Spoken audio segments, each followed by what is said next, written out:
Everyone and welcome to my channel. और अपने आज के वीडियो में हम डिस्कस करने वाले हैं फिजिकल एजुकेशन टर्म 2 के एक और चैप्टर को, that is physical education and sports for CWSL। अपने पिछले वीडियो में हम योग एंड लाइफस्टाइल को डिस्कस कर चुके हैं, सो अपने आज के वीडियो में हम डिस्कस करने वाले हैं physical education and sports for CWSL। सबसे पहले अगर इसके सिलेबस की बात करें तो आपको सिर्फ और सिर्फ 5 टॉपिक के साथ डील करना है। ये 5 टॉपिक है concept of disability and disorder, फिर है टाइप्स ऑफ डिसेबिलिटी, फिर है टाइप्स ऑफ डिसऑर्डर, उसके बाद डिसेबिलिटी एडिक्वेट्स एंड आखिरी में फिजिकल एक्टिविटी जो है स्पेशल नीड्स वालों के लिए कैसे एक्सेसिबल बनाया जाए ये। तो सबसे पहले हम बात करते हैं कि आपका डिसेबिलिटी एंड डिसऑर्डर क्या है। इसके कॉन्सेप्ट को समझना जो है वो सबसे बेसिक चीज है कि डिसेबिलिटी और डिसऑर्डर ये दोनों एक जैसे ही समझे जाते हैं, डिसेबिलिटी और डिसऑर्डर। बट डिसेबिलिटी और डिसऑर्डर में बहुत हल्का सा डिफरेंस है। जैसे जो डिसेबिलिटी है वो या फिजिकल या मेंटल इम्पेयरमेंट होती है, यूजुअली जो लाइफ लॉन्ग होता है। डिसेबिलिटी जो है, डिसेबिलिटी के लिए ही जो गवर्नमेंट है वो उनको सब्सिडाइज करती है या फिर जो उन्हें कंसेशन प्रोवाइड करते हैं, जिस भी तरह की सुविधाएं दी जाती हैं वो डिसेबिलिटी के लिए दी जाती हैं, डिसऑर्डर के लिए नहीं दी जाती हैं। डिसऑर्डर जो है वो एक तरह का टेम्परेरी एलिमेंट होता है या फिर कोई ऐसी चीज जो किसी इंसान को टेम्परेली डिस्टर्ब कर दे, दैट इज डिसऑर्डर। तो हम यहाँ पर एक चीज कह सकते हैं कि डिसेबिलिटी जो है वो यूजुअली परमानेंट होता है एंड डिसऑर्डर जो है वो यूजुअली टेम्परेरी होता है। एंड जो एक और इम्पॉर्टेंट चीज है, अगर हम इन दोनों को डिफरेंशिएट करने के लिए बोले तो डिसेबिलिटी एक तरह का लीगल टर्म है। जो डिसेबिलिटी है जिसको हम हिंदी में विकलांग कहते हैं बट अब उसे दिव्यांग कहा जाता है, वो एक लीगल टर्म है जिसपे जो है गवर्नमेंट जो कंसेशंस देती है या फिर जिस भी तरह की सुविधाएं हैं वो उसी टर्म के लिए या फिर जो उस कैटेगरी में आते हैं उन्हें दी जाती है। अगर किसी को कोई डिसऑर्डर है तो उसे ये सारी जो सुविधाएं हैं वो नहीं दी जाती हैं।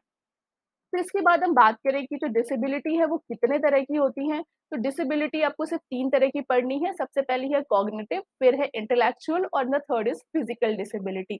तो कॉग्निटिव डिसेबिलिटी का मतलब है जिसको भी कॉग्निटिव प्रॉब्लम्स है या फिर एक ऐसी डिसेबिलिटी जहाँ पे कोई इंडिविजुअल जो है पढ़ने में, बोलने में, समझने में उसे दिक्कत होती है या फिर ऑब्स्ट्रक्शन होता है, तो उसे हम कहते हैं कॉग्निटिव डिसेबिलिटी। इसमें जो सिम्टम्स है वो है मेमोरी डिसऑर्डर। मेमोरी डिसऑर्डर का मतलब जो है वो चीजों को भूल जाना, उन्हें याद ना रख पाना। हाइपर एक्टिविटी का मतलब जो है कि जो भी इंडिविजुअल है जिसे इस तरह की कॉग्निटिव डिसेबिलिटी होती है वो बहुत देर तक अपना अटेंशन किसी चीज के लिए नहीं बना पाते हैं। फिर है यहाँ पे डिसलेक्सिया, जिसमें जो भी इंडिविजुअल है उसे पढ़ने, लिखने और बोलने में दिक्कत होती है। फिर हम अब बात करें नेक्स्ट डिसेबिलिटी की, दैट इज इंटेलेक्चुअल डिसेबिलिटी। तो इंटेलेक्ट का मतलब क्या होता है कि किसी भी पर्सन की एबिलिटी, रीजनिंग प्रॉब्लम्स को सॉल्व करने की, समझने की, प्रॉब्लम सॉल्विंग एबिलिटी, ये सब जो है ये इंटेलेक्ट होता है। तो जिस भी इंसान को इन सारे फंक्शनिंग्स में प्रॉब्लम होती है, फिर लिमिट हो जाते हैं, they are under intellectual disability. जिनको इंटेलेक्चुअल डिसेबिलिटी होती है उनका कम्युनिकेशन प्रोसेस उतना इफेक्टिव नहीं होता है, उनका थॉट प्रोसेस उतना अच्छा नहीं होता है, उनको चीजें जल्दी समझ में नहीं आती हैं, वो जज नहीं कर पाते हैं या फिर उन्हें कब कैसा क्या करना है ये उनको समझने में प्रॉब्लम होती है। जैसे जो डाउन सिंड्रोम है वो भी एक तरह की इंटेलेक्चुअल डिसेबिलिटी में आता है, क्योंकि जो ऐसे बच्चे होते हैं वो भी कुछ इस तरह से का ही बिहेवियर शो करते हैं। फिर हम बात करें यहाँ फिजिकल डिसेबिलिटी की, तो फिजिकल डिसेबिलिटी में आपकी फिजिकल फंक्शनिंग और मोबिलिटी जो है वो हिंडर होती है, यानी जिन्हें चलने में प्रॉब्लम है या फिर जिनके हाथ में प्रॉब्लम है या फिर जिन्हें दिखाई नहीं देता है, सुनाई नहीं देता है, ये सारी डिसेबिलिटी जो है फिजिकल डिसेबिलिटी में आती है। तो ये 3 तरह की डिसेबिलिटी है जो आपसे एग्जाम में पूछी जाती हैं। अगर हम सैंपल पेपर की बात करें तो वहां भी क्वेश्चन आया था कि टाइप्स ऑफ डिसेबिलिटी को आपको लिखना था। तो 3 टाइप्स की डिसेबिलिटी है यहाँ पे, कॉग्निटिव, इंटेलेक्चुअल और फिजिकल डिसेबिलिटी। इसमें अगर आप सिर्फ इतना भी लिख देते हैं तो आपका काम जो है वो हो जाएगा। उसके अलावा आपको 1 से 2 एग्जाम्पल्स जो है वो इसमें लिखने होते हैं। फिर हम बात करें कॉज ऑफ डिसेबिलिटी या फिर डिसेबिलिटी क्यों होती है। तो सबसे पहला इसका कॉज जो है वो जेनेटिक कॉज हो सकता है, किसी एक्सीडेंट की वजह से कोई डिसेबिलिटी हो सकती है, किसी एक्सीडेंट की वजह से किसी को कोई विजन प्रॉब्लम हो सकता है, उसके हाथ पैर में किसी भी तरह की मोबिलिटी जो है वो कम हो गई हो या फिर उसको चलने में दिक्कत हो, इस तरह की जो चीजें हैं वो एक्सीडेंट से हो जाती हैं। फिर है इन्फेक्शियस डिजीज। इन्फेक्शियस डिजीज की बात करें तो इसका बहुत अच्छा एग्जाम्पल है पोलियो, जो कि एक तरह की इन्फेक्शियस डिसीज है और उससे भी जो है पर्सन उसे डिसेबिलिटी हो जाती है। मेल न्यूट्रिशन की बात करें तो मेल न्यूट्रिशन में जो लैक ऑफ न्यूट्रिशन है उसकी वजह से डिसेबिलिटी होती है, जिसका एक एग्जांपल रिकेट्स है। उसके बाद डिस्टर्बेंस इन एंडोक्राइन ग्लैंड, कई बार उनमें भी डिस्टर्बेंस की वजह से डिसेबिलिटी होती है, जैसे जो ड्वार्फनेस है या फिर जिसे बोना कहते हैं हम, वो आपके ग्लैंड के डिस्टर्बेंस की वजह से होता है। फिर बात करें वॉर्स की, वॉर यानी युद्ध। अगर हम सेकेंड वर्ल्ड वॉर की बात करें तो सेकेंड वर्ल्ड वॉर के बाद बहुत सारे ऐसे सोल्जर्स थे जिनके हाथ पैर में किसी ना किसी तरह की मोबिलिटी लॉस हो गया, जिसकी वजह से वो अपने आप को बहुत ज़्यादा डिमोटिवेट फ़ील करते थे, and that was the reason जिसकी वजह से पैरालंपिक्स की शुरुआत हुई। तो जो युद्ध हैं, वॉर हैं, वो भी डिसेबिलिटी का कॉज़ होते हैं। न्यूक्लियर एक्सीडेंट की बात करें तो आपको याद होगा नागासाकी और हिरोशिमा का केस, जहाँ पर न्यूक्लियर अटैक की वजह से जो लोग हैं, अभी भी उनमें बहुत सारी डिफ़ॉर्मिटीज़ एंड डिसेबिलिटीज़ पाई जाती हैं। डेंजरस वर्किंग एनवायरनमेंट की बात करें तो अगर कोई एक ऐसा इंसान ऐसे एनवायरनमेंट में काम कर रहा है जहाँ रेडिएशन बहुत ज़्यादा है, इस तरह की अगर चीज़ें हैं तो वहाँ पर भी लोगों को इस तरह की डिसेबिलिटी हो जाती है। फिर हम इसके बाद बात करते हैं डिसऑर्डर्स की। तो टाइप्स ऑफ डिसऑर्डर, उनके कॉज़ और नेचर पढ़ने हैं और आपको सिर्फ़ 5 ही तरह के डिसऑर्डर्स जो हैं वो पढ़ने हैं। 5 तरह के जो डिसऑर्डर हैं वो है ADHD, SPD, ASD, ODD and OSD. अब ये 5 तरह के डिसऑर्डर जो हैं वो एक जैसे लगते हैं और आपको याद करने में बहुत ज़्यादा प्रॉब्लम होती है। तो इन 5 तरह के डिसऑर्डर्स को हम इस तरह से समझेंगे जिससे आपको इन्हें याद रखना थोड़ा-सा ईज़ी हो जाएगा। सबसे पहले हम बात करते हैं सबसे पहले डिसऑर्डर की, that is attention deficit hyper activity disorder, जिसे एडीएचडी के नाम से जाना जाता है। तो आपको हर एक डिसऑर्डर के कुछ कीवर्ड्स याद रखने हैं। यहाँ पर है हाइपर एक्टिविटी, यानी इस तरह के डिसऑर्डर में होता क्या है कि जो भी इंडिविजुअल है वो बहुत हाइपर एक्टिव होता है, बहुत इम्पल्सिव होता है, वो हर चीज़ के लिए बहुत ज़्यादा रिएक्ट करेगा या फिर वो बहुत देर तक एक जगह शांति से नहीं बैठ सकता है। इस तरह के डिसऑर्डर जो है वो यूजुअली बच्चों में पाए जाते हैं।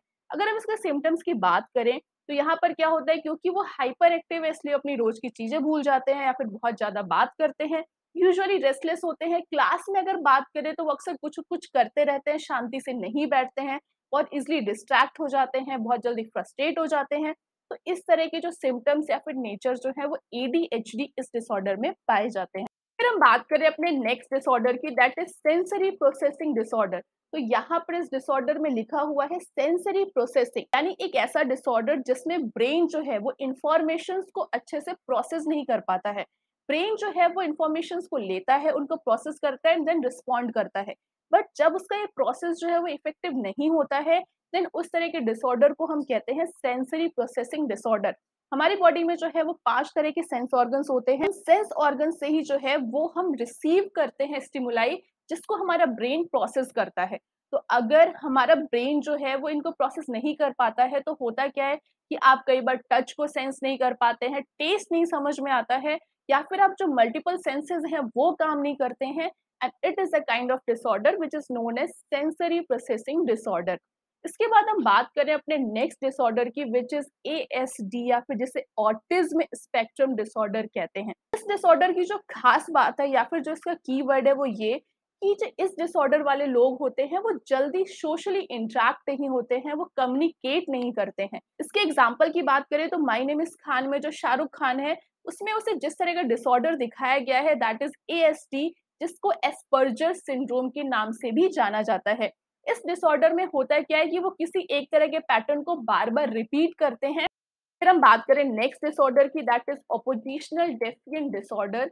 तो यहाँ पर क्या होता है, इसका नाम है ऑपोजिशनल डेफिएंट। इस तरह के जो डिसऑर्डर हैं उसमें जो बच्चे हैं, ये डिसऑर्डर यूजुअली टीनेजर्स में पाया जाता है या फिर छोटे बच्चों में, 8 साल से ऊपर के बच्चों में डिसऑर्डर देखने को मिलता है। हर किसी को अपोज करने की टेंडेंसी रखते हैं, फिर वो चाहे पेरेंट्स हो, उनके फ्रेंड्स हो, टीचर्स हो या फिर कोई अदर अथॉरिटी। उनको ऐसा लगता है कि जो भी चीजें हैं वो गलत हो रही हैं, बहुत जल्दी फ्रस्ट्रेट हो जाते हैं, बहुत जल्दी रिएक्ट करते हैं। इस तरह की जो चीजें हैं उसे हम कहते हैं ऑपोजिशनल डेफिएंट डिसऑर्डर। जो भी टीनेजर्स है, चाहे वो बॉयज हो या गर्ल्स हो, मोस्टली उनमें डिसऑर्डर देखने को मिलता है। इस डिसऑर्डर की एक और खास बात है कि वो खुद से ज्यादा दूसरों को ट्रबल करने की टेंडेंसी रखते हैं। इनके सिम्टम्स की बात करें तो बहुत जल्दी आर्ग्यू करने लगते हैं, या फिर अगर उनसे बड़ा कोई कुछ कहता है तो उन्हें रिफ्यूज करना है, रूल्स एंड रेगुलेशन पे क्वेश्चन करना है, बहुत जल्दी अपसेट हो जाते हैं, बहुत जल्दी अनोइंग हो जाते हैं, अपनी गलतियों के लिए दूसरों को ब्लेम करने लगते हैं। इस तरह की जो चीजें हैं ये एक तरह का डिसऑर्डर है, it is not a normal thing. तो जब भी आप किसी भी डिसऑर्डर के बारे में लिख रहे हैं तो आपको 3 चीजें उस डिसऑर्डर की पता होनी चाहिए। सबसे पहला कि उसका फुल फॉर्म क्या है, क्योंकि अगर आप सैंपल पेपर की बात करें तो वहाँ फुल फॉर्म भी आया था, सेकेंडली उस डिसऑर्डर का इंट्रोडक्शन लिखना है कि उस डिसऑर्डर में होता क्या है, एंड तीसरा उसका सिम्टम्स। फिर हम बात करेंगे अपने नेक्स्ट एंड लास्ट डिसऑर्डर की, that is obsessive and compulsive disorder. Obsessive and compulsive, यहाँ पे दो वर्ड्स हैं जो है, एक ऑब्सेशन एक है कंपल्शन। ऑब्सेशन होता है किसी भी अनवांटेड थॉट का या फियर का आपके दिमाग में बार बार आना। जैसे आपने बहुत सारे स्टेटस देखे होंगे इंस्टाग्राम पे, लिखा होता है obsessed with this, obsessed with that. मतलब कोई ऐसी चीज जो आप बार बार कर रहे हैं या फिर उसको आपको बार बार करने का मन कर रहा है। कंपल्शन का मतलब है कि अगर आप वो चीज नहीं करते हैं तो आपको एंजाइटी होने लगता है, स्ट्रेस फीलिंग आने लगती है।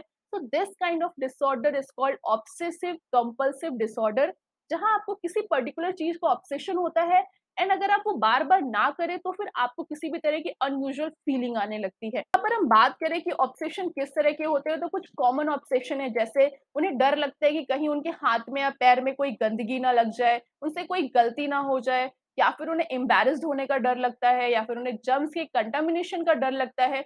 इस तरह के जो चीजें हैं दे आर ऑब्सेशन। फिर हम बात करें कुछ कॉमन कंपल्शंस की, तो वो क्या करते हैं, सबसे पहला है होर्डिंग। होर्डिंग का मतलब है कि अनयूजुअली कुछ चीजों का कलेक्शन करना, उनको जरूरत भी नहीं है लेकिन फिर भी उनको जो है उस चीज को बार बार खरीदने का मन करता है। फिर है कांस्टेंट प्रेइंग, कोई भी एक प्रेयर या फिर किसी भी चीज की कांस्टेंट चैंटिंग करते रहना, या फिर किसी स्पेसिफिक वर्ड को बार बार बोलते रहना, या फिर अपने हाथों या पैर को बार बार धुलना, अपने हाथ को बार बार सैनिटाइज करना, या फिर अपनी जो चीजें उन्हें बार बार क्लीन करना, अपनी चीजों को बार बार ऑर्गेनाइज करना कि जो चीज है वो परफेक्ट जगह पे है या नहीं, जो चीज जैसे रखी है वैसी है या नहीं, उनका ऑर्डर सेम है कि नहीं। ये सारे जो कंपल्शंस हैं, ऑब्सेशन और कंपल्शन, ये दोनों मिलके बनते हैं ओसीडी, यानी ऑब्सेसिव एंड कंपल्सिव डिसऑर्डर। इसके एक एग्जांपल की बात करें तो कपिल शर्मा शो में एक बार जॉन अब्राहम ने बोला था कि उसे ओसीडी है, यानी उसे बार बार साफ करना होता है चीजें। तो ही हैज अ ओसीडी, यानी ही also has the obsessive and compulsive disorder. इस तरह से आपको चीजें याद रखना बहुत इजी रहेंगी। जैसे माय नेम इज खान के एग्जांपल से आपको याद रहेगा कि एएसडी क्या है, या फिर ऑटिज्म स्पेक्ट्रम डिसऑर्डर। यहाँ पर ओसीडी को याद रखने के लिए आप जॉन अब्राहम या कपिल शर्मा के शो से चीजें याद रख सकते हैं। उसके बाद हम यहाँ पे बात करेंगे डिसेबिलिटी एटिक्वेट्स की। डिसेबिलिटी एटिक्वेट का मतलब ये है कि आपको डिसेबल्ड इंसान या फिर जो स्पेशली एबल्ड लोग हैं उनसे कैसे बिहेव करना है, सो दैट वो भी सोसाइटी में खुद को नॉर्मलाइज कर सकें। यहाँ पर क्या है कि जब भी आप किसी डिसेबल्ड पर्सन से मिले तो उनसे उसी रिस्पेक्ट से बात करें जिससे आप नॉर्मल लोगों से जैसे ट्रीट करते हैं। कभी उनकी व्हील चेयर पे लीन या फिर उसके सहारे पे खड़े होने की कोशिश ना करें, बिना उनसे पूछे उनकी व्हील चेयर को टच ना करें। अगर जो भी रैम्प बनाए गए हैं उनके लिए तो उसको खुला रखें उनके लिए, ताकि वो लोग उससे जा सकें। अगर आप कहीं ट्रैवल कर रहे हैं या फिर आप किसी जगह पे हैं और अगर आपको ऐसा कोई भी इंसान मिलता है तो आप उसे सीट ऑफर करें। इस तरह से जो है आप उनके लिए थोड़ी-सी चीज़ें ईज़ी कर सकते हैं। फिर हम बात करें कि किस तरह जो फिज़िकल एक्टिविटीज़ हैं वो स्पेशल नीड वाले चिल्ड्रन के लिए एक्सेसिबल बनाई जा सकती हैं, या फिर उनको भी इसमें इंक्लूड किया जा सकता है। इसके लिए कुछ चीज़ें हैं जो हम कर सकते हैं। सबसे पहला है इंक्लूसिव क्लासरूम, यानी जो भी हमारी क्लासेस हैं उनमें हम उनको भी इंक्लूड करें ताकि जो चीज़ें हैं वो नॉर्मलाइज़ हो सके। फिर है असिस्टिव टेक्नोलॉजी। असिस्टिव टेक्नोलॉजी का मतलब है कि हम ऐसी चीज़ें यूज़ करें, ऐसे टूल्स यूज़ करें, ऐसे इक्विपमेंट्स यूज़ करें ताकि जो चीज़ें हैं उनके लिए भी एक्सेसिबल हों। Then the third is adaptive physical education. Adaptive physical education का मतलब है कि जो फिजिकल एजुकेशन या गेम्स एंड स्पोर्ट्स के जो नॉर्मल रूल्स हैं, जो नॉर्मल लोगों के लिए बने हैं, उसको थोड़ा-सा चेंज किया जाए, उसे मॉडिफाई किया जाए ताकि जो लोग हैं, जो फिजिकली चैलेंज्ड लोग हैं, वो भी उसे एक्सेस कर सकें। इसका एक एग्जांपल है व्हीलचेयर बास्केटबॉल। फिर है पॉजिटिव बिहेवियर। जो पॉजिटिव बिहेवियर है वो बहुत ज़्यादा इम्पोर्टेंट है ताकि वो लोग जो है वो खुद को सेफ फील करें एंड उनके दिमाग में ये चीज़ ना जाए कि उनको अलग रखा जा रहा है।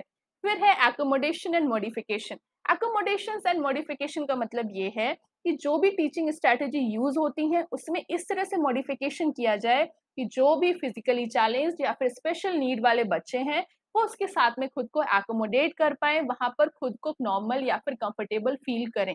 फिर है यहाँ पे प्रोफेशनल कोर्स, यानी एडेप्टिव फिजिकल एजुकेशन या फिर एडेप्टेड फिजिकल एजुकेशन जैसे प्रोफेशनल कोर्स कराए जाने चाहिए, ताकि वहाँ पर जो है इन लोगों के लिए स्पेशली किस तरह से आपको कौन-कौन सी टेक्निक यूज़ करनी है, कौन सी स्ट्रैटेजीज़ यूज़ करनी है, वो आप अच्छे से समझ सकें और उनके लिए इम्प्लीमेंट कर सकें। तो आज के लिए इतना ही। आई होप आपके लिए जो चीज़ें हैं वो हेल्पफुल हो। इसका जो पीडीएफ का लिंक है वो आपको डिस्क्रिप्शन में मिल जाएगा। And if you have any doubt और confusion, you can ask me in comment section. Till that keep watching and stay tuned.